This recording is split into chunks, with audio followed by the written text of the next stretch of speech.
প্রাকৃতিক সৌন্দর্য ও মায়াজালে ঘেরা এমন একটি রাষ্ট্র যেখানে প্রাকৃতিক যেন নিজেকে উজাড় করে গড়ে তুলেছে এক স্বপ্নপুরী। দেশটি খ্রিস্টান প্রধান দেশ হলেও সেখানে 11টিরও বেশি মসজিদ রয়েছে। শান্ত নিরিবিলি যুদ্ধবিহীন এক দেশ এটি, যেখানে মহিলাদের সংখ্যা পুরুষদের থেকে অত্যাধিক বেশি। এদেশের সুন্দরী প্রেসিডেন্টের জন্য অনেকেই পাগল। তার রূপে মুগ্ধ হয় নাকি বিশ্বের বিভিন্ন দেশের মানুষ। তবে দেশটিতে ক্লাব অনেক বেশি, কারণ এরা খুবই মডার্ন। বর্তমানে ইউরোপের একটি সুন্দর দেশ ক্রোয়েশিয়া, যেখানে মুসলিম নারীরা বোরখা পরে চলাফেরা করতে পারে। এমনকি প্রায় সব শপিং মলে হালাল খাবারের দোকান রয়েছে সেখানে। তবে অর্থনৈতিকভাবে খুব বেশি অগ্রসর হতে পারেনি এই ক্রোয়েশিয়া। দুর্নীতি, অপরাধ এখনও দেশটির বড় সমস্যা। গান, নাচ, রং তুলির নাকি শুভ উৎসবের সূচনা। এখানে পর্যটন খাত থেকে বেশ ভালোই ইনকাম আসে। বন্ধুরা, অদ্ভুত দেশের আজকের পর্বে জানবে ক্রোয়েশিয়া সম্পর্কে অবাক করা কিছু অজানা তথ্য। তো বিস্তারিত জানতে ভিডিওটি শেষ পর্যন্ত দেখার অনুরোধ রইল। দক্ষিণ পূর্ব ইউরোপের একটি সুন্দর দেশ ক্রোয়েশিয়া। দেশটির সরকারি নাম রিপাবলিক অফ ক্রোয়েশিয়া। জাগ্রেব ক্রোয়েশিয়ার রাজধানী এবং প্রধান শহর। একই সাথে এটি ক্রোয়েশিয়ার বৃহত্তম শহর। শহরটি এদেশের দক্ষিণ পশ্চিম কোণে সাভা নদীর বরাবর অবস্থিত।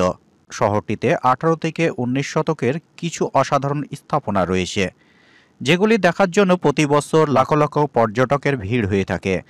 দেশটির উত্তর পূর্বে সীমান্তে হাঙ্গেরি, পূর্বে সাইবেরিয়া, দক্ষিণ পূর্বে বসনিয়া ও হার্জেগোভিনা ও মন্টিনিগ্রো অবস্থিত। ক্রোয়েশিয়ার আয়তন 56,542 বর্গ কিলোমিটার। তবে আয়তনের দিক থেকে বিশ্বের দেশটির অবস্থান রয়েছে 126তম। ক্রোয়েশিয়ার জনসংখ্যা 4.28 মিলিয়ন, যাদের অধিকাংশ রোমান ক্যাথলিক। ক্রোয়েশিয়া দেশটির সরকারি ভাষা ক্রোয়েশীয়। ক্রোয়েশিয়ার খ্রিস্টান জনসংখ্যা সর্বাধিক, যা দেশটির মোট জনসংখ্যা 86%। এছাড়াও দেশটিতে ইসলাম ও কোনো ধর্মে পালন করে না এমন মানুষ সহ সেখানে রয়েছে। ইয়াকেভিউ ভাষাটি ক্রোয়েশিয়ার অধিকাংশ মানুষ কথা বলে থাকে। ক্রোয়েশিয়া 1991 সালে স্বাধীনতা পায়। সস্তায় বিদেশ ভ্রমণের জন্য অন্যতম সেরা ঠিকানা হচ্ছে এই ক্রোয়েশিয়া। ক্রোয়েশিয়া একটি খ্রিস্টান প্রধানত দেশ হলেও সেখানে ইসলাম একটি সংখ্যালঘু বিশ্বাস। এটি 2021 সালে আদমশুমারি অনুসারে দেশটির জনসংখ্যা 1.3% দ্বারা অনুসরণ করা হয়েছে। ইসলাম ধর্মাবলম্বীদের জন্য দেশটির রয়েছে ইসলামিক সেন্টার ও নয়ামভিরাম সুন্দর মসজিদ। ক্রোয়েশিয়ার ইসলাম দ্বিতীয় বৃহত্তম এবং প্রচলিত ধর্ম। ক্রোয়েশিয়ার মধ্যে মুসলমানের জনসংখ্যা প্রায় 75,000-এর কাছাকাছি। দেশটিতে বসবাসকারী মুসলমানদের বেশিরভাগই আলবেনীয়, বসনিয়া ও হার্জেগোভিনা থেকে আগত। ক্রোয়েশিয়ায় ইসলামের আগমন অটোমান আমলে হলেও দেশটিতে প্রথম মসজিদ প্রতিষ্ঠিত হয় গুঞ্জানায় 1969 সালে। সরকার অনুমোদিত বেশ কিছু নামাজখানা ছাড়াও এখানে 11টির মসজিদ রয়েছে এই ক্রোয়েশিয়ায়। ক্রোয়েশিয়ার মসজিদগুলোতে ইসলাম ও কোরআন শিক্ষার ব্যবস্থা রয়েছে। মুসলিমদের বিয়ে, ইসলামিক বিভিন্ন অনুষ্ঠান এসব মসজিদকে কেন্দ্র করেই অনুষ্ঠিত হয়। ক্রোয়েশিয়ার তাবলিগের কাজ চলে। নারীরা বোরখা সহ চলাফেরা করতে পারে। প্রায় সব শপিং মলে হালাল খাবারের দোকান রয়েছে সেখানে। এছাড়াও শিল্প, সাহিত্যিক ও খাদ্য অভ্যাসের দেশটির রয়েছে দীর্ঘ ঐতিহ্য। তবে অর্থনৈতিকভাবে খুব বেশি অগ্রসর হতে পারেনি ক্রোয়েশিয়া। দুর্নীতি, সংঘবদ্ধ অপরাধ ও সহিংসতা এখনও দেশটির বড় সমস্যা। দেশটির মহিলাদের সংখ্যা পুরুষদের থেকেও সর্বাধিক বেশি।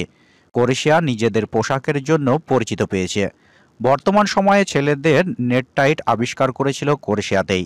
সুন্দরী প্রেসিডেন্টের জন্য অনেকেই পাগল, কেননা কোলিন্ডা গ্রাবার কিটারোভিচ তার রূপে মুগ্ধ হয়ে নাকি বিশ্বের বিভিন্ন দেশের মানুষ ক্রোয়েশিয়ার নাগরিক হওয়ার আগ্রহ প্রকাশ করেছে।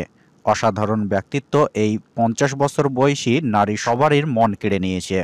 তবে এটা সত্য যে ভাগ্যবান যে তাদের দেশের নারীরা অন্যান্য দেশের নারীর তুলনায় অনেক সুন্দরী। নাচ, গান, রং তুলির নাকি শুভ উৎসবের সূচনা এই দেশটিতে। এখানকার লোকেরা সপ্তাহে একদিন গাড়ি চালাতে পারে না, কারণ এতে দূষণ কিছুটা কমতে হতে পারে। ক্রোয়েশিয়ান মানুষ যথেষ্ট লম্বা হয়ে থাকে। মদ পান করার জন্য ক্রোয়েশিয়ার বেশ বিখ্যাত। ক্রোয়েশিয়াতে কোনো আর্মি ফোর্স নেই। জাগ্রেব ক্রোয়েশিয়ার বৃহত্তম নগর ও দেশটির সাংস্কৃতিক কেন্দ্রবিন্দু। 2018 সালে মূল নগরটির জনসংখ্যা ছিল 8 লক্ষেরও সামান্য বেশি। জাগ্রেব ক্রোয়েশিয়ার শিল্প ও বাণিজ্যিক প্রধান কেন্দ্র। এখানকার শিল্প কারখানাগুলিতে ভারী যন্ত্রপাতি, বৈদ্যুতিক ও বস্ত্র ও পোশাক প্রস্তুত করা হয়। পূর্বের তুলনায় ক্রোয়েশিয়ার ভিসার দাম অনেকটা বৃদ্ধি পেয়েছে। বল স্পটের ডালমাশিয়ান কুকুর দেখেছেন? সাদা চামড়ার উপরে কালো বলের স্পট, মনে হবে যেটি পেন্টিং করা। অপূর্ব সুন্দর এই কুকুর কেবল ক্রোয়েশিয়াতেই দেখতে পাওয়া যায়। ক্রোয়েশিয়ার সবচেয়ে জনপ্রিয় খেলা হচ্ছে ফুটবল। স্বাধীনতা লাভের পর আধুনিককালে ক্রোয়েশিয়ার ফুটবল দল ছিল 1991 সালে গঠন করা হয়। দেশটির আয়ের প্রধান উৎস হচ্ছে পর্যটন ও অবকাঠামো খাত। ক্রোয়েশিয়ার পর্যটকদের ঘোরার জন্য একটি সেফ জায়গা রয়েছে, যেখানে পর্যটন খাত থেকে বেশ ভালোই ইনকাম আসে। এখানে ট্যুরিস্টরা সমুদ্র বিচ, ছোট বড় আইল্যান্ড ও বরফে ঢাকা পাহাড় ও ক্রোয়েশিয়ার খুব সুন্দর সুন্দর জায়গা দেখার জন্য আসে। প্রতি বছর এখানে 1,25,00,000 ট্যুরিস্ট ঘুরতে আসে। অনেকেই বলে ক্রোয়েশিয়া হাজার দ্বীপের দেশ। কারণটা সংযোগ। দেশটির উপকূলের দ্বীপের কমতি নেই। নীল জলরাশিতে অপূর্ব এক সৌন্দর্য লীলাভূমি। তো এই ছিল আজকের ভিডিও। যদি আপনাদের ভিডিওটি ভালো লেগে থাকে তাহলে অবশ্যই সাবস্ক্রাইব করবেন। দেখা হচ্ছে পরবর্তী ভিডিওতে।